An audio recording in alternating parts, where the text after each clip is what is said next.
आदि ब्रह्मा ऋषभदेव भगवान की जय। शासन नायक महावीर भगवान की जय। जलो पंच परमेष्टि भगवान की जय। अयोध्या शाश्वत तीर्थ क्षेत्र की जय। परम पूज्य गणिनी प्रमुख श्री ज्ञानमती माता जी की जय। अभ्यात्माओं, दिन के 3:30 बज गए हैं और क्लास प्रारंभ होने वाली है। गोमठ सार जीवकांड का अध्ययन आप सब कर रहे हैं।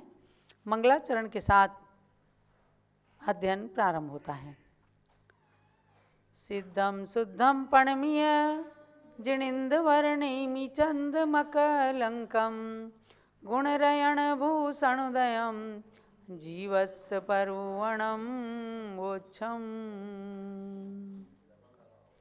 आचार्य श्री नेमीचंद्र सिद्धांत चक्रवर्ती की अमूल्य कृति है गोमठ सार जीवकांड, जिसके अंदर 734 गाथाएं हैं। आर्या छंद में प्राकृत भाषा के अंदर आचार्य देव ने इस ग्रंथ का निर्माण किया है और पूज्य गणी ज्ञानमती माता जी ने उस बृहत्काय जीवकांड के अंदर से केवल 173 गाथाएं निकाल करके और हम सब के लिए सरल ग्रंथ प्रस्तुत कर दिया है, जो गोमठ सार जीवकांड सार के नाम से आप अध्ययन कर रहे हैं। इतनी गाथाएं भी आपने आत्मसात कर लिया तो समझो कि जीवकांड के अंदर पारंगत हो सकते हैं। और उसके बाद जब बड़ा गोमठ सार आप पढ़ेंगे तो अधिक रूप से समझ में आ सकेगा। गोमठ सार जीवकांड के अंदर जो नाम से प्रतिभाषित होता है, जीव द्रव्य की प्ररूपणाओं का वर्णन किया गया है। जीवस्य परवणम वोच्छम। इस मंगलाचरण की गाथा में ही आचार्य देव ने अपना उद्देश्य, अपना लक्ष्य बता दिया है कि जीव द्रव्य की प्ररूपणाओं को हम कहेंगे और अगली ही गाथाओं में फिर जीव द्रव्य की 20 प्ररूपणाएं बता दी। गुण जीवा पज्जति आदि करके बता दिया है। तो उसमें गुणस्थान नाम की जो पहली प्ररूपणा है उसको आपने विस्तृत रूप से जाना, यानी गुणस्थान का लक्षण और गुणस्थान के 14 भेद, 14 के स्वरूप को जान करके आपने ये भी संक्षेप में जान लिया है कि गृहस्थ में रहने वाले श्रावक श्राविकाओं को भी पंचम गुणस्थान तक प्राप्त हो सकता है। अपने आचरण को सदाचरण रूप से बनाने से, अपने सम्यक दर्शन को दृढ़ रखने से और अपने अंदर देश संयम का पालन कर लेने से व्रती अवस्था जब आ जाती है तो पंचम गुणस्थान हो जाता है। और पंचम गुणस्थान की उत्कृष्ट अवस्था है 11 प्रतिमा के व्रत जो क्षुल्लक अलग धारण करते हैं। तो इस बात को आपने जाना। पुनः 6ठे और 7वें गुणस्थान में मुनिगण रहते हैं। आज वर्तमान के मुनि भी उनका 6ठा 7वां गुणस्थान होता है। 8वें गुणस्थान से श्रेणी प्रारंभ होती है, उपसम श्रेणी और क्षपक श्रेणी। आज पंचम काल में ये श्रेणी आरोहण नहीं है, क्योंकि उत्तम संगणन नहीं है। उत्तम संगणन के द्वारा ही तपस्या इतनी उत्कृष्ट की जा सकती है कि इन श्रेणियों पर आरोहण करके अपने वीतराग स्वरूप परमात्मा के अंदर निर्विकल्प समाधि में लीन हुआ जा सके। तो भी 6ठा 7वां गुणस्थान कोई कम नहीं है। भावलिंगी मुनिराज आज भी हैं, पंचम काल के अंत तक रहेंगे, इस बात की श्रद्धा करनी है। तो ऐसे हमने जाना कि जब 12वें क्षीण मोह गुणस्थान को पार कर लेते हैं तो सयोग केवली अरहंत अवस्था प्रकट हो जाती है। अपनी एक आयु तक उसमें 13वें गुणस्थान में सयोग केवली अवस्था, अरिहंत अवस्था, केवली अवस्था में मुनिगण जब जिनराज की अवस्था को प्राप्त कर लेते हैं तो उसमें रहते हैं। पुनः 14वें गुणस्थान का काल अत्यंत सूक्ष्म है, उसको पार करके और गुणस्थानातीत अवस्था सिद्ध अवस्था प्राप्त हो जाती है। ये प्रथम अध्याय का सार रहा है। और द्वितीय अध्याय जो जीव समास नाम से कही गई, यह जीव समास आपको बताया गया जिसमें संक्षेप से जीवों का वर्णन किया जाए। जीवा समस्यन्ते संक्षिप्यन्ते संग्रह्यन्ते यही धर्मैस्ते जीव समासा। ऐसे जीव समास जिनके अंदर जीवों का संग्रह किया गया है। तो आपको 14 जीव समास विशेष रूप से इसमें बताए गए और 14 जीव समासों में आगे चल करके तो अब आगे आप इस बात को जानेंगे कि इस जीव समास नाम के अध्याय के अंदर आप बैठ जाओ। जीव समास के 14 भेद। पुनः जीवों के उत्पत्ति स्थान को बताया जो योनि नाम से हैं। आप कहते हैं 84 लाख योनियों के अंदर ये जीव अनादिकाल से परिभ्रमण करता आया है। उसी में योनि के 2 भेद बताए, आकृति योनि और गुण योनि।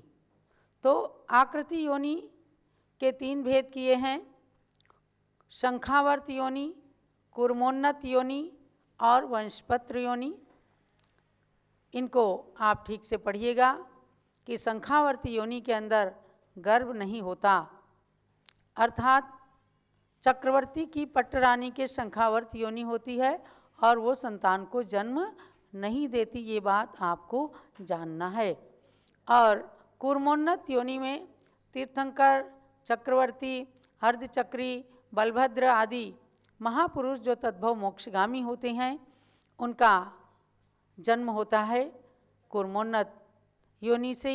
और तीसरी जो वंशपत्र योनि है, साधारण मनुष्यों का जन्म वंशपत्र योनि से होता है। ये उत्पत्ति के स्थान हैं। तो गुण योनि के भेद जब बताए उसके अंदर 84 लाख योनियों की बात कही। पहले बताया कि जन्म के 3 भेद हैं, समूर्छन जन्म, गर्भ जन्म और उपपाद जन्म। तो 1 इंद्री से लेकर 4 इंद्री के जीवों तक का जन्म समूर्छन जन्म ही होता है। समूर्छन माने जो गर्भ के बजाय जो बाहर की सामग्री इकट्ठी हुई, पुद्गल के परमाणु इकट्ठे हुए और उनमें जीवात्मा आ गई, उसको समूर्छन जन्म कहते हैं। लेकिन आप थोड़ा सा इसमें विकल्प मत रखना। जैसे ततैये जो गर्मी में होते हैं, ततैये के छत्ते से उसमें अंडे दिखते हैं आपको, वो अंडे भी समूर्छन है। वो अंडे आप गर्भ जन्म के अंडज पोतज वाला अंडा नहीं समझना, वह भी समूर्छन है। यानी 4 इंद्रिय तक के जीव समूर्छन ही जन्म लेते हैं। उस जन्म की भेदों को बताते हुए कहा कि जन्म जो 3 प्रकार का होता है उसके लिए आधारभूत जन्म को लेने की आधारभूत जो योनियां हैं वो गुण योनि 9 हैं। गुण योनि माने किस योनि का क्या धर्म है, कैसी होती हैं। तो इसमें बताया सचित्त, अचित्त, शीत, उष्ण और समृत विव्रत, सचित्ताचित्त, शीतोष्ण, समृत विव्रत। इस प्रकार से इन योनियों के 9 योनियों के भेद बताए। पुनः गाथा नंबर 32 के द्वारा 84 लाख योनियों के भी संख्या बता दी है। बहुत ही सुंदर है, इस संख्या को हमें जरूर जानना है। नित्य निगोद, इतर निगोद, पृथ्वी कायिक, जल कायिक, अग्नि कायिक और वायु कायिक। तो ये 6 हुए। इन 6 के एक ही इंद्रिय होती है। तो इनकी 7 लाख योनियाँ बताए। तो 7 छंग 42 हुए, 7 को 6 से गुणा किया, 7 छंग 42 हुए। और उसके बाद वनस्पति काय की 10 लाख योनि, तो 42 और 10 52 हो गए। फिर 2 इंद्री, 3 इंद्री, 4 इंद्री, इनमें से प्रत्येक की 2-2 लाख, तो 6 लाख हो गए। तो 52 और 6 58 लाख हो गए। और देव नारकी, तिर्यंच, पंचेंद्रिय तिर्यंच, इनकी 4-4 लाख योनि, तो कितने हो गए? 12 लाख। 58 और 12 70 लाख। और मनुष्यों की 14 लाख योनियाँ। इस प्रकार से मिलकर के 84 लाख योनियाँ हैं। मैंने दोबारा आपको इसलिए बताया, कल भी हमने बताया था, इसलिए बताया कि 84 लाख योनियों में जो अनादिकाल से भ्रमण कर रहे हैं, उस भ्रमण से निकलने के लिए एक व्रत है, 84 लाख योनि भ्रमण निवारण व्रत। उसके अंदर केवल 14 व्रत हैं। जो लोग उसको ग्रहण करें तो 14 मंत्रों की संख्या है। एक व्रत में एक जाप करें और उसकी पूजा करें। 84 लाख योनि भ्रमण निवारण व्रत की पूजन भी है और 84 व्रतों को करने की भी विधि है। तो आप जैसे भी चाहें कर सकते हैं ताकि इन दुखों से हमें छुटकारा मिले। अब हम इसके अंदर हमने 33वीं गाथा में पढ़ा कुल कोटि के भेद। एक तो योनि हो गई 84 लाख योनियाँ, और उसके बाद कुल कोटि कि जो जीव होते हैं, चाहे वो एक इंद्री हैं चाहे 2 इंद्री हैं, उनके कुल कितने प्रकार के होते हैं। आप देखते हैं जैसे चींटी हैं, ततैये हैं, या भौरे, मक्खी, कई कई प्रकार के, तो 2, 4, 10 प्रकार के तो हम लोग भी देख लेते हैं। पर इनकी संख्या जो वीतराग भगवान ने देखी, उनको बताया। तो आप इसके जीव समाज प्ररूपणा सार इसको जरूर पढ़िएगा।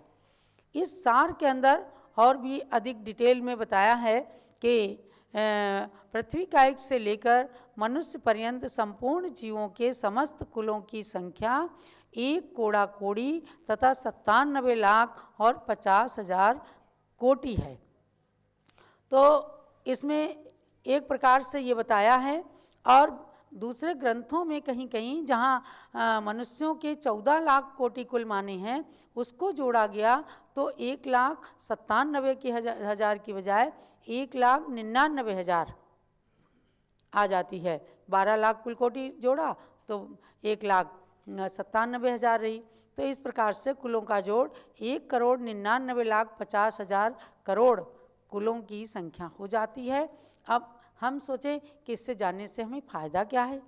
फ़ायदा ये है कि कम से कम हम इतना विचार तो ज़रूर कर सकते हैं, इतनी प्रकार की कुल कोटियाँ हैं, इतनी प्रकार की योनियाँ हैं, और हमने सब में अनादिकाल से जन्म ले रखा है।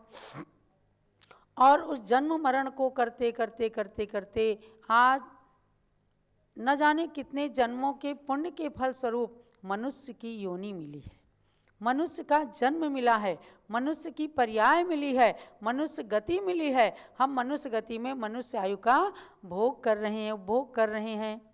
तो हमारा एक क्षण भी बेकार न जाने पाए, हमारा एक क्षण भी किसी विकथा में न जाने पाए, हमारा एक क्षण भी किसी पाप क्रिया में न जाने पाए।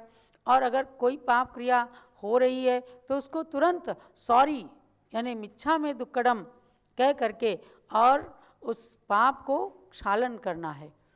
यानी कमरे के अंदर जैसे घर के अंदर धूल आती है तो उसे झाड़ू से साफ करते हैं। कई लोगों की इतना क्लीन रखने की आदत होती है कि धूल का एक कण भी घर में नहीं रहने देना चाहते।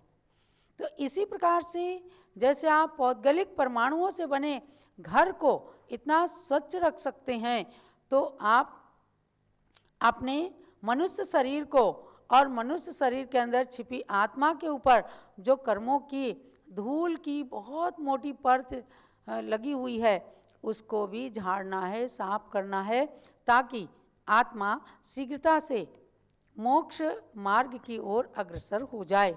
अब पंचम काल में मोक्ष तो मिलता नहीं, लेकिन मोक्ष मार्ग जरूर है। हम साधु हैं तो साधु की चर्या में रहें, गृहस्थ हैं तो गृहस्थ की चर्या का निर्वाह करते हुए और अपने मोक्ष मार्ग को साकार कर सकते हैं। जब आप जीव कांड इसके जीव समास प्ररूपणा का सार पढ़ेंगे तो इसमें बहुत सारे जीव समाज के भेद भी बताए हैं। 14 के बाद में 57 जीव समाज भी बताए हैं, 19 जीव समाज भी बताए पहले, और उसके बाद में 98 जीव समाज भी बताए हैं, और कई प्रकार से जीव समाज के अवान्तर भेद बताए हैं, योनियों के भेद। इन सब को आपको अच्छे से पढ़ लेना है, क्योंकि आपकी परीक्षा होनी है 30 तारीख को। मैं इतना ही विषय रखूँगी। यद्यपि मैंने बोला था कि 36 गाथाओं की परीक्षा, लेकिन 33 गाथा तक ही रखते हैं, क्योंकि अब बीच में केवल 3 दिन शेष हैं, 27, 28 और 29। इसमें आपको रिवीजन ही करना है पाठ का, और केवल 33 गाथाओं तक के पाठ को आपको अच्छे से याद रखना है। इस सार के अंदर जीवों की अवगाहना, उत्कृष्ट अवगाहना, कुलों के भेद, जो ये सब विशेष रूप से दिए गए हैं, इनको आप पढ़िए कि किस प्रकार से जीवों की कुल कोटि आदि बताई गई हैं। तो भव्य जीवों को इस सिद्धांत शास्त्र के अनुसार जीवों के स्थान, योनि, शरीर, अवगाहना, कुलों के भेद अवश्य ही जान करके, और ये सोचना है कि इनके जाने बिना हमारा मोक्ष मार्ग रूप चारित्र दयामय धर्म का वास्तव में पालन नहीं किया जा सकता है। कैसे हम पालन कर सकते हैं, इस उपाय को जानने के लिए ऐसे ग्रंथों को पढ़ना आवश्यक होता है। इसलिए अहिंसा व्रत का पूर्णतया पालन करने के लिए इन विषयों का अवश्य अभ्यास करना चाहिए। तो इन 33 गाथाओं पर आपकी 30 दिसंबर को परीक्षा होनी है। इसी समय 3:30 बजे, और एक क्वेश्चन की 4 ऑप्शन दिए जाएंगे, यानी ऑब्जेक्टिव क्वेश्चन जैसे पहले भी आपकी परीक्षाएं होती रही हैं। तो ऋषभ देव जूम चैनल के चैट बॉक्स में ये आपका प्रश्न पत्र आएगा, और वहाँ से आप उसमें ऑप्शन रहेंगे जो सही आंसर पर आप टिक करेंगे, और फिर आपके उत्तर जान करके और फिर आपको उतने नंबर दिए जाएंगे। ये हमने जीव कांड सार के अंदर आपको दोनों अध्याय का सार बता दिया है। अब इसमें आपको किसी तरह की कोई क्वेरी होगी तो आपको जो नंबर दिए जाते हैं उस पर केवल व्हाट्सएप करना, फ़ोन कोई मत करना। अब हम चलते हैं अगली क्लास में। संस्कृत व्याकरण। संस्कृत व्याकरण का ज्ञान जो अपने जैन शासन के अंदर व्याकरण है, कातंत्र व्याकरण, जैनेन्द्र व्याकरण पूज्यपाद स्वामी की। तो पहले हमने कातंत्र व्याकरण पूज्य माता के आदेशानुसार लिया है। ये बिल्कुल सरल है, और आपको जैसे स्कूल में पढ़ाया जाता है उसी प्रकार से प्रारंभिक ज्ञान आपको दिया जा रहा है। तो इसमें संधि प्रकरण चल रहा है। चलिए हम इसको प्रारंभ करते हैं। सरस्वती नमस्तुभ्यं वरदे कामरूपिणी विद्यारंभं करिष्यामि सिद्धिर्भवतु मे सदा। सरस्वती माता की कृपा प्रसाद से हम सब की वाणी को शुद्ध करने वाली संस्कृत भाषा का ज्ञान हमें प्राप्त हो, इसके लिए हम चलते हैं स्वर संधि की ओर। आपको ध्यान देना है कि स्वर संधि में जो सबसे पहले 3 सूत्र कहे गए हैं, अनतिक्रम्यन विश्लेषयेत्, समानः सवर्णे दीर्घी भवति परश्च लोपम, और तीसरा सूत्र व्यंजन मस्वरम परवर्णम नयेत्। ये पूरी व्याकरण के अंदर आपको इन 3 सूत्रों को लागू करना रहेगा। जहाँ भी संधि करने की बात आएगी तो पहले एक एक शब्द को अलग अलग करेंगे। ये है पहला सूत्र, माने 23 नंबर का सूत्र। पुनः किस प्रकार से उनकी संधि करेंगे ये प्रक्रिया है, और उसके बाद में संधि का पूरा स्वरूप दिखाएंगे व्यंजन मस्वरम परवर्णम नयेत् इस 25वें सूत्र के द्वारा। तो कल आपने जाना था तवाभ्युदयः की बात। केवल इसमें जैसे पहले छोटा आ की संधि, फिर बड़ा आ की संधि, फिर छोटी ई की संधि, यानी एक एक वर्ण के अनुसार लिया गया। अब आप इसमें देखेंगे बड़ा आ और बड़ा आ की संधि। तो इसमें है कांतागता। ऊपर आप देखिएगा कि स्वर संधि में पहले दिया है तव प्लस अभ्युदया और फिर कांता प्लस आगता। तो अब इसमें अनतिक्रम्यन विश्लेषित जो सूत्र लगाते हैं अलग अलग करते हैं। कांत त का हलंत, फिर उससे आ को अलग कर दिया, और फिर आगता। अब इसकी हमें संधि करनी है, तो संधि करने के लिए पहले अलग अलग किया, फिर बाद में जो आया समाना सवर्णे दीर्घी भवति परश्च लोपम, तो इस आ को दीर्घ किया गया, तो दीर्घ तो है ही, तो दीर्घ को दीर्घ हुआ, और इस आ का लोप हो गया। जरा चौक इसमें से देना। इस आ का लोप हो गया तो कांत आ प्लस आगता। परवर्णम इसमें कहा गया कि सवर्ण के आने पर समान सवर्ण दीर्घ, यानी ये दीर्घ हो जाता तो पहले छोटा आ को दीर्घ किया था, अब बड़ा आ है तो ये दीर्घ ही है, इसको दीर्घ ही रहने देते। पर का लोप माने इसका लोप हो गया। तो फिर अब 25 नंबर के सूत्र से करेंगे कि व्यंजन मस्वरम परवर्णम नयेत, यानी कि ये जो स्वर रहित व्यंजन है ये हलंत हो गया तो इसको इसने मिला लिया, इसने मिला लिया तो कांता हो गया, है ना। और ये यहाँ का तो लोप हो ही चुका, कांता गता। ऐसे करके ये संधि हो गई। प्रक्रिया है, यूँ तो कह देंगे कांता प्लस आगता, उसकी संधि हो करके और कांतागता बन गया। आपको जनरल पुस्तकों में पढ़ाई जाती है दीर्घ संधि। तो इसकी प्रक्रिया कातंत्र रूपमाला के अंदर इस प्रकार से है। तो आपने छोटा आ की संधि तवाभिदया में पढ़ लिया, अब बड़ा आ की संधि कांतागता में पढ़ लिया।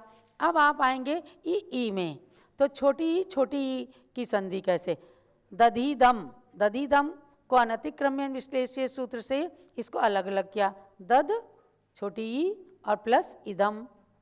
अब उसके बाद में इस 24 नंबर सूत्र से इसका लोप कर दिया, ये ई है, और इसको बड़ी ई कर दिया।